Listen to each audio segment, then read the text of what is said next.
نشست کا اہتمام کیا گیا ہے،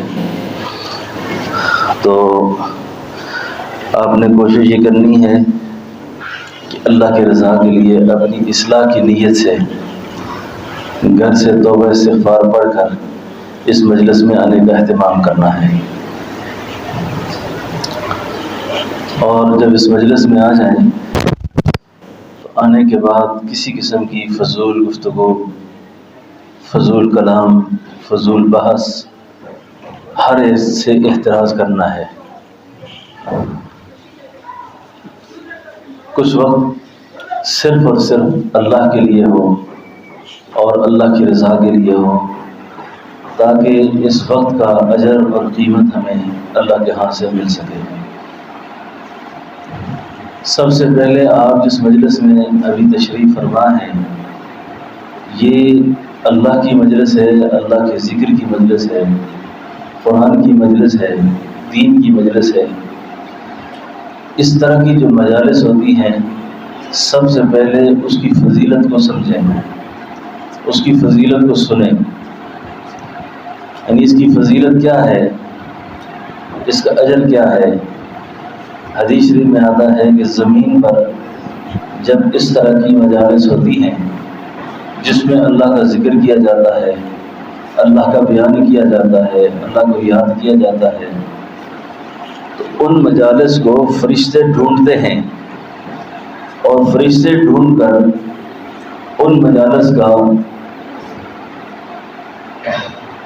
کہ گرد آ کر ایک باڑ لگاتے ہیں، یہاں تک کہ وہ باڑ اتنی لمبی ہوتی ہے کہ ان کا تانتا فرشتوں کا آسمان تک پہنچ جاتا ہے۔ اور جب یہ مجالس ختم ہوتی ہیں تو اللہ تعالیٰ جاننے کے باوجود فرشتوں سے پوچھتے ہیں کہ فرشتوں تم کہاں سے آئے ہو؟ فرشتے جواب میں کہتے ہیں کہ اے اللہ، زمین پر لوگ آپ کو یاد کر رہے تھے، آپ کا ذکر کر رہے تھے، آپ کی تعریف کر رہے تھے۔ کون کا مقصود کیا تھا؟ فرمایا وہ آپ کی رضا چاہتے تھے، جنت مانگ رہے تھے، جہنم سے پناہ مانگتے تھے۔ تو اللہ تعالیٰ فرشتوں سے کہتے ہیں کہ فرشتوں گواہ رہنا، وہ جتنی عورتیں بیان سننے آئی تھیں، وہ جتنی عورتیں مجلس میں آئی تھیں، ان ساری عورتوں کی میں نے بخشش کر دی۔ اب آپ تو اس فضیلت کے بعد یہ خیال کریں کہ جب آپ اس مجلس سے اٹھیں گی تو آپ اس طرح ہیں جس طرح آپ سے کوئی گناہ نہیں ہوا تھا، اللہ نے آپ کو بخش دیا، اللہ نے معاف کر دیا آپ کو۔ اس مجلس کی ایک فضیلت اور بھی ہے، وہ یہ ہے کہ فرشتے کہتے ہیں کہ اے اللہ، کچھ عورتیں یا کچھ لوگ ایسے تھے جن کا مقصود یہ مجلس نہیں تھی، ان کے ذہن میں یہ تھا کہ چلو دیکھ آتے ہیں کہ کیسا بیان ہوتا ہے، کیسا مدرسہ ہے، کیسی جگہ ہے، چلو باہر چل پھر کے آ لیں گے، اس مجلس کو بھی دیکھ لیں گے۔ تو فرمایا یہ مجلس اتنی عظیم ہے کہ ان کے پاس ویسے ہی بیٹھ جانے والا جس کا مقصد کچھ اور تھا، لیکن اللہ ان لوگوں سے اتنے راضی ہیں، ان عورتوں سے اتنے راضی ہیں کہ اس کی وجہ سے اللہ نے ان سب کو بھی معاف کر دیا ہے، اللہ نے ان کو بھی بخش دیا ہے۔ تو آپ اللہ کا اس بات کا شکریہ ادا کریں کہ آپ آج اس مجلس میں آئی ہیں کہ جس مجلس میں آنے کے بعد اللہ رب العالمین نے آپ کے سارے گناہ معاف کر کے آپ کی ساری غلطیوں کو درگزر فرما کر آپ کی جنت کا فیصلہ فرما دیا ہے۔ کہیں الحمدللہ، دل میں کہیں الحمدللہ، الحمدللہ، شکر ہے یا اللہ، آپ نے ہمیں اس مجلس تک پہنچایا جس مجلس میں آپ اپنی بندیوں سے، اپنے بندوں سے راضی ہو کر ان کی مغفرت کا اعلان کرتے ہیں۔ آپ عورت جو ہے نا جی، عورت، آپ کو اللہ نے بڑی مبارک حیثیتیں دی ہیں۔ کبھی تو آپ کو ماں کا روپ دیا ہے، کبھی بہن کا روپ دیا ہے، کبھی بیوی کا اور کبھی بیٹی کا۔ ان ساری حیثیتوں میں اللہ نے آپ کو ہر حیثیت میں اللہ نے آپ کے حصے میں اجر لکھا ہے، ثواب لکھا ہے، آپ کا مقام بڑھایا ہے، عزت بڑھائی ہے، آپ کی شرف کو اللہ نے بڑھایا ہے۔ ماں بنا کر آپ کے قدموں کے نیچے جنت رکھ دی ہے جی، اور بیوی بنا کر آپ کے فضائل میں اللہ کے حبیب نے فرمایا کہ ایک بیوی، ایک عورت 5 نمازوں کی پابندی کرنے والی ہو، 5 نمازیں پابندی سے پڑھتی ہو، اپنے شرم و حیا کا خیال رکھتی ہو، شوہر کی تابعدار ہو، جنت کے جس دروازے سے چاہے وہ داخل ہو جائے. یعنی یہ کتنی بڑی فضیلت ہے آپ کی، کتنا بڑا مقام ہے آپ کا. کئی صحابیات آپ عرض کرتی تھی یا رسول اللہ مرد جو ہے جہاد میں چلے گئے، اتنا اجر انہوں نے کما لیا، تو ہمارے لیے کیا ہے؟ ہمارے لیے بھی کوئی اتنا بڑا ثواب ہے کہ ہم جہاد کا ثواب پا سکیں، ہم قتال کا ثواب پا سکیں، میدان جنگ کا ثواب پا سکیں. تو اللہ کے حبیب صلی اللہ علیہ وسلم نے یہ کتنی مبارک بات ارشاد فرمائی. اور آپ نے ایک مقام پہ فرمایا کہ تم 2 چیزوں کی ضمانت دو مجھے، 2 چیزوں کی ضمانت، زبان کی ضمانت دے دو، شرمگاہ کی ضمانت دے دو، جنت کی ضمانت مجھ سے لے لو. اب آپ اپنی زبان کی حفاظت کریں، اپنے شوہر کے ساتھ خیانت نہ کریں، اپنی جو جائز تعلقات ہیں اس میں خیانت نہ کریں. تو اللہ کے حبیب صلی اللہ علیہ وسلم نے کتنی بڑی خوشخبری سنائی آپ کے لیے کہ شوہر کی تابعدار ہے، نماز کی پابند ہے، روزے کی پابند ہے، جنت کے جس دروازے سے چاہے داخل ہو جائے. تو اس وقت میرے بیان میں کیونکہ میرے مخاطب مرد نہیں ہیں، جو مرد آئے بھی تھے میں ان کو اٹھا کے الگ جگہ بٹھایا ہے تاکہ میں صرف آپ سے بات کر سکوں. تو اس لیے ایک تو یہ ہے کہ اپنی تربیت کی، اپنی اصلاح کی فکر کرنی ہے، دعا مانگنی ہے اللہ سے کہ یا اللہ دیکھیں میری اتنی عمر گزر گئی ہے، ابھی تک میرے اندر سے غیبت نہیں گئی، چغلی نہیں گئی، بہتان لگانا نہیں گیا، الزام لگانا نہیں گیا، میرے اندر سے ابھی تک جھوٹ ختم نہیں ہوا، میرے اندر سے ابھی تک دھوکہ ختم نہیں ہوا، میرے اندر سے ابھی تک دوسری بہن کو، دوسری مسلمان بہن کو چڑھانے کا، جلانے کا جذبہ ختم نہیں ہوا. تو خدا نخواستہ اس کیفیت میں میری موت آ گئی، اس حالت میں موت آ گئی کہ کسی مسلمان کا بغض ہے میرے اندر، کسی کا حسد ہے میرے اندر، کسی کے ساتھ ظلم ہے میرے اندر، کسی کے ساتھ زیادتی کے جذبات ہیں میرے اندر، تو اس حالت میں کیسے اللہ کا جواب دوں گی؟ اس لیے بہت زیادہ اللہ جل شانہ سے توبہ استغفار کے ساتھ معافی مانگنی ہے، اپنے شرم کا، اپنے حیا کا، اپنی عفت کا خیال کرنا ہے، اپنی پردہ داری کا خیال کرنا ہے. اب اچھی عورتوں سے نماز رخصت ہو گئی ہے، نماز نہیں پڑھتی. اب نبی علیہ السلام نے فرمایا کافر کے اور مسلمان کے درمیان فرق صرف نماز کا ہے، صرف نماز کا فرق ہے کہ کافر نماز نہیں پڑھتا، مسلمان نماز پڑھتا ہے. تو آپ پوری کوشش کیا کریں کہ نماز کی پابندی کیا کریں، اور اپنے شوہر کو، اپنے بیٹے کو، بھائی کو، خامن جس کو بھی، ان کو ترغیب دلا کر مسجد میں بھیجا کریں کہ آپ جا کے مسجد میں نماز پڑھیں، اور خود اول وقت میں، اچھے وقت میں، اذان کے فوراً بعد آپ مصلی میں بیٹھ کے نماز پڑھ کا اہتمام کریں. اسی طریقے سے پردے کا اہتمام ہے، پردہ سیکھنا ہے، پردہ کیسے کرنا ہے. آج دیکھیں نا ہمارے اوپر غم آ جائے یا خوشی کے لمحات ہوتے ہیں تو ہماری بیٹیوں کے، بہنوں کے دوپٹے جو ہے نا وہ گلوں میں آ جاتے ہیں، گلے میں آ جاتے ہیں دوپٹے، اور پردے کا، شرم حیا کا خیال نہیں ہوتا انہیں. صحابیات میں سے ایک بڑی عظیم شان کی خاتون گزری ہیں، ایک بڑی شان والی عورت گزری ہیں جن کا نام ہے حضرت ام مخلد. یہ بڑی شان والی صحابیہ تھی، بڑا مقام تھا. ان کا ایک بیٹا تھا، جوان بیٹا، جو اللہ کے راستے میں شہید ہو گیا. اس کو جب اطلاع ملتی ہے کہ تیرا بیٹا شہید ہو گیا ہے تو یہ اپنے بیٹے کی میت کو اٹھانے کے لیے جب جاتی ہے نا تو ان کے چہرے پہ پردہ ہے، پردہ کیا ہوا ہے، حجاب کیا ہوا ہے. ایک آدمی نے آواز دے کر کہا آج کے دن بھی تو پردہ کرتی ہے جس دن تیرا جوان بیٹا شہید ہوا. اس کے جواب میں اس عورت نے جو بات کی ہے نا وہ آپ سنیں اور سمجھیں تو عمل میں لائیں. یہ اللہ والی خاتون کہنے لگی میرا بیٹا شہید ہوا ہے، میری غیرت تو شہید نہیں ہوئی، میرا ایمان تو شہید نہیں ہوا. اب آپ دیکھیں نا کہ کتنی بڑی آزمائش ہے بیٹے کی، لیکن پردے کا خیال ہے.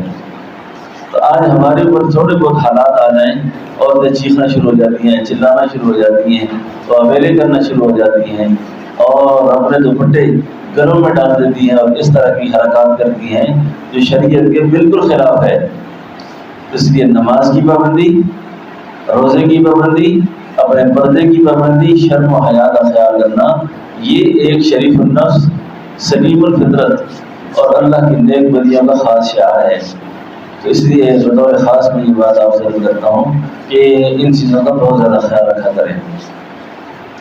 نماز کا خیال رکھیں، اپنے گھر کے اندر نماز کا ماحول قائم کریں، گھر کے اندر نماز کا ماحول بنائیں، نماز کا ماحول بنائیں اور کوئی جگہ مختص کر کے جس میں نماز پڑھی جائے، ذکر تسبیحات پڑھی جائیں، اور خاص طور پر گھر کی جو بڑی ہے وہ دوسروں سے پوچھے کہ آپ نے سورہ یاسین شریف پڑھی ہے صبح، آج آپ نے درود شریف پڑھا ہے، آج آپ نے اشراق کی نماز پڑھی ہے، آج آپ نے تلاوت کی ہے، آج آپ نے یہ کام کیے ہیں۔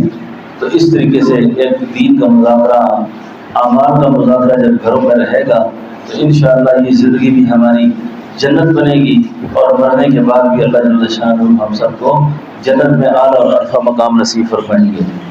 اور جب اللہ تعالیٰ جنت میں اعلیٰ ارفع مقام دیں گے تو دنیا کی ساری تھکاوٹیں، دنیا کی ساری پریشانیاں وہاں جا کے ختم ہو جائیں گی۔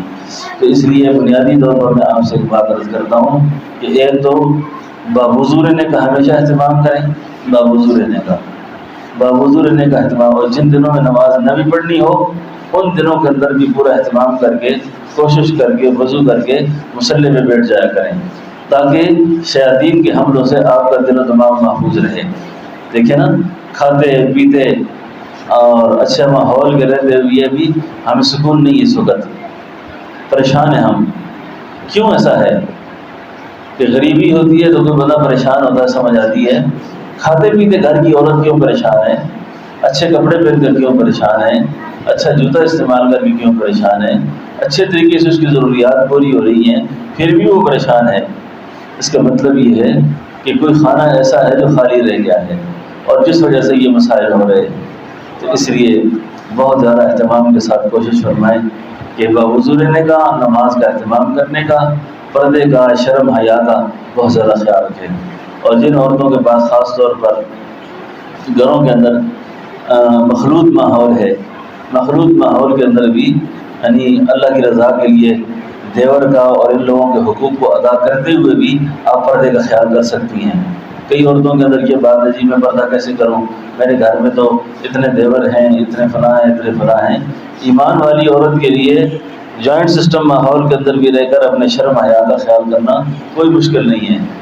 اللہ کا پیارا ہے انسان کے دل پر، اللہ آپ کی دلی کیفیت کو سمجھتے ہیں، تو اس لیے خدمت سے بھی جینا چرایا کریں۔ بعض عورتیں پردے کے نام پر خدمت نہیں کرتی، خدمت سے جان چھڑانے کے لیے پردہ کر کے کونے میں بیٹھ جاتی ہیں۔ آپ خدمت بھی کر سکتی ہیں اور پردہ بھی کر سکتی ہیں، آپ خدمت بھی کر سکتی ہیں اور پردہ بھی کر سکتی ہیں۔ تو اس طرح اللہ جل شانہ آپ کے لیے اچھا ماحول بنا دیں گے، اچھی فضا آپ کے لیے بن جائے گی، اللہ بھی آپ سے راضی ہوں گے اور اللہ کی مخلوق بھی آپ سے راضی ہوگی۔ اللہ کو راضی کرنا چاہیے اللہ کی عبادت کے ساتھ، اور نبی علیہ السلام کو راضی کرنی چاہیے آپ کی اطاعت کے ساتھ، یعنی آپ کی سنت پہ عمل کرنے کے، اور مخلوق کو راضی کرنا چاہیے خدمت کے ساتھ، یعنی جتنے لوگوں کے حق آپ سے متعلق ہیں اللہ کی رضا کے لیے ان کی خدمت کریں، اللہ کی رضا کے لیے ان کی خدمت کریں۔ کئی ساری عورتیں گھروں میں پریشان ہوتی ہیں نا، میرے گھر میں جادو ہے، جنات ہیں، فلاں ہیں، فلاں ہیں، فلاں ہیں۔ تو ایک بات آپ کو سناؤں اور بڑی عجیب بات سناؤں۔ ایک گھر میں ایک مہمان آ گیا، مہمان، اور صاحب خانہ اس کے لیے کھانا بناتی ہے، کھانا کھلاتی ہے اس کو۔ جب مہمان کھانا کھا کے چلے جاتے ہیں، مہمان کھانا کھا کے چلے جاتے ہیں تو وہ اللہ والے فرماتے ہیں کہ میں دیکھتا ہوں کہ اس مہمان کے پیچھے سانپ، بچھو اور عجیب عجیب قسم کی مخلوق جو ہے نا وہ ساتھ ساتھ پیچھے چل رہی ہے۔ تو انہوں نے پوچھا یا اللہ یہ کیا معاملہ ہے کہ یہ ایک آدمی گھر سے نکلا ہے اور اس کے پیچھے اتنے حشرات، اتنی گندگی اور اتنی چیزیں۔ تو کسی اللہ والے نے یوں فرمایا کہ جو مہمان آیا تھا نا، اس مہمان نے آپ کے گھر روٹی کھائی ہے، کھانا کھایا ہے، اور اس کھانے کی برکت سے آپ کے گھر کے اندر جتنی ابتلائیں تھی، جتنی بیماریاں تھیں، جتنی پریشانیاں تھیں، جتنے غم تھے، وہ سارے کے سارے اللہ نے دور فرما دیے۔ آج عورتیں خدمت سے جان چراتی ہے نا، کسی کو روٹی بنا کر دے دی، کسی کو کھانا بنا کر دے دیا، آئے گرمی ہے یہ کیسے ہوگا؟ تو جب آپ خدمت بھی اللہ کی رضا کے لیے کریں، اللہ کی رضا کے لیے کریں، تو اللہ رب العالمین آپ کو بڑی بڑی آفات سے، بڑی بڑی آزمائشوں سے، بڑی بڑی پریشانیوں سے اللہ آپ کی حفاظت کریں گے، اللہ آپ کو محفوظ رکھیں گے۔ حدیث شریف میں آتا ہے کہ گھر میں مہمان آ جائے نا، اور جو گھر کی عورت ہے وہ خوشی سے کھانا بنائے، خوشی سے پانی پلائے، خوشی سے چائے پلائے، فرمایا اس عورت کے 40 دن تک کوئی گناہ نہیں لکھا جاتا، یا اس دن اس عورت کا کوئی گناہ نہیں لکھا جاتا جس دن وہ مہمان کا اکرام کرتی ہے، جس دن وہ گھر والوں کی خدمت کرتی ہے۔ یعنی اتنا بڑا ثواب ہے اس کا، اتنا بڑا اجر ہے، ٹھیک ہے نا؟ تو اس لیے مہمان آ جائے تو پوری کوشش کرنی چاہیے کہ ماتھے پہ بارہ نہیں بجانا چاہیے، ناک نہیں چڑھانا چاہیے، غصہ نہیں کرنا چاہیے، یہ مہمان کیوں آیا ہمارے گھر؟ آپ اللہ کا شکر کریں کہ یہ اپنا نصیب کھانے آیا ہے اور آپ کے گھر کے غم دور کرنے آیا ہے، پریشانیاں دور کرنے آیا ہے، اس پہ اللہ کا شکریہ ادا کرنا چاہیے، ٹھیک ہے نا؟ تو کوئی اپنا نصیب کھانے آ جائے تو اس پر دل خفا نہ کیا کریں۔ تو اس طریقے سے انشاءاللہ جب آپ کی نماز بھی ٹھیک ہوگی، آپ کی پردہ بھی، آپ کے اعمال بھی، آپ کے اخلاق بھی، آپ کی مہمان نوازی بھی، تو پھر آپ اللہ کی نیک بندی بن جائیں گی، اللہ کے نیک لوگوں میں آپ کو شمار ہوگا پھر۔ اور پھر اللہ اپنے نیکوں کو جو سب سے بڑی دولت دیتے ہیں وہ اطمینان کی دیتے ہیں، سکون کی دیتے ہیں۔ جتنی بھی پریشانی ہو ان کے دل پہ اللہ تعالیٰ غم کو دور نہیں رکھتے، ان کے دل و دماغ پر خوشی اور سکینت رہتی ہے۔ تو کوئی بھی چاہے کہ مجھے اگر خوشی ملے، سکون ملے، راحت ملے، تو اس کو یہ چاہیے کہ وہ اللہ کو راضی کرے۔ تو اس کے ساتھ ساتھ آپ 2 وظیفے جو ہے نا پابندی سے کیا کریں، یہ ہر وقت ہر حال میں، چاہے وہ کاؤنٹر والی تسبیح آپ کے ہاتھ میں ہو یا دوسری ہو، تو زبان میں یہ ذکر ہو، اللہ اللہ اللہ اللہ اللہ، یہ ہر وقت جاری رکھیں۔ اور دوسرا ذکر درود شریف کا ہے، یعنی درود شریف یہ سارا دن پڑھیں جتنا زیادہ سے زیادہ ہو سکے۔ اور قرآن کریم اگر آپ نے پڑھا ہے تو فجر کی نماز کے بعد سورہ یاسین پڑھا کریں، اور 2 رکوع 4 رکوع تنہائی میں بیٹھ کر اللہ کے سامنے قرآن کریم کی تلاوت کریں۔ اور اسی طریقے سے سورہ کہف کی تلاوت اس کو اپنے معمولات میں رکھیں۔ کئی عورتیں پریشان ہیں، گھر میں ٹینشن رہتی ہے، خاوند کی، بچوں کی، بیٹیوں کی ہر وقت لڑائی رہتی ہے، گھر میں سکون نہیں ہے، کیا کریں؟ تو قرآن پاک کے آخری 2 صورتیں جو ہے نا، سورہ فلق اور سورہ ناس، ان 2 صورتوں کو کثرت سے پڑھا کریں۔ خاوند بد مزاج ہو، خاوند غصے والا ہو، لڑائیاں کرتا ہو، اور بیٹے اگر غصہ کرتے ہیں، لڑائیاں کرتے ہیں، تو سورہ فلق اور سورہ ناس، یعنی ان 2 صورتوں کو آٹا گوندتے وقت، چائے بناتے وقت، کھانا بناتے وقت اس پہ دم کر لیا کریں، اور دم کر کے ان کو کھلایا کریں۔ اس سے انشاءاللہ گھر کے ماحول کے اندر بھی اطمینان پیدا ہوگا، اور غصے کی کیفیت، نظر کی، جادو کی، حسد کی، یہ ساری کیفیات دور ہوں گی۔ سمجھ آئیے نا؟ تو اللہ جل شانہ آپ کو بھی، مجھے بھی عمل کی بھی اور سمجھ کی بھی توفیق نصیب فرمائے۔ اور انشاءاللہ آئندہ ہر اتوار کو صبح 10:30 بجے آ جایا کریں، اور درود شریف کی مجلس کیا کریں، اور اس کے بعد اصلاح تعلیم بھی ہوا کرے گی، اور اس کے بعد مختصر یہ سے بیان ہوا یہ بھی، اور دعا بھی ہوا کرے گی، اور وقت کے ساتھ ساتھ انشاءاللہ اچھے اچھے نئے نئے موضوعات پر کوشش ہوگی کہ آپ سے بات کی جائے، اور عورتوں کو بھی اس کی ترغیب دیں، اور خواتین کو بھی اس کی ترغیب دے کے بلائیں، کہ تاکہ وہ بھی اللہ کی بات سنیں اور اللہ کی رضا کو حاصل کریں۔ تو دعا ہے کہ اللہ جل شانہ ہم سب کو عمل کی، سمجھ کی توفیق نصیب فرمائے۔ ربنا تقبل منا انک انت السمیع العلیم وتب علینا انک انت التواب الرحیم۔ درود شریف پڑھ لیں۔ اللہم صلی علی سیدنا مولانا محمد وعلی آل سیدنا و نبینا مولانا محمد وبارک وسلم علیہ۔ اے اللہ جو بیان و قبول فرما، ہم سب کی حاضری قبول فرما، گناہوں کو معاف فرما، خطاؤں سے درگزر فرما، پریشانیاں دور فرما، مشکلات کو آسان فرما، اپنی رضا نصیب فرما۔ یا اللہ یہ جو بہنیں بیٹیاں آئیں اللہ ان کے مقدر اچھے فرما، نصیب اچھے فرما، دنیا آخرت کی عزت نصیب فرما۔ اے اللہ ہم سب کو نیک اعمال کی توفیق نصیب فرما، اپنے رضا والے کام کرنے کی توفیق نصیب فرما۔ جن دوستوں نے یا اللہ دعاؤں کو کہا، لکھا، امید رکھی، یہ دعائیں ان کے حق میں قبول فرما، اللہ ان کے حق میں قبول فرما، اپنی رضا نصیب فرما۔ یا اللہ اپنی رضا نصیب فرما. وصلی اللہ تعالی علی خیر خلقہ محمد وعلی آلہ وصحبہ اجمعین برحمتک یا ارحم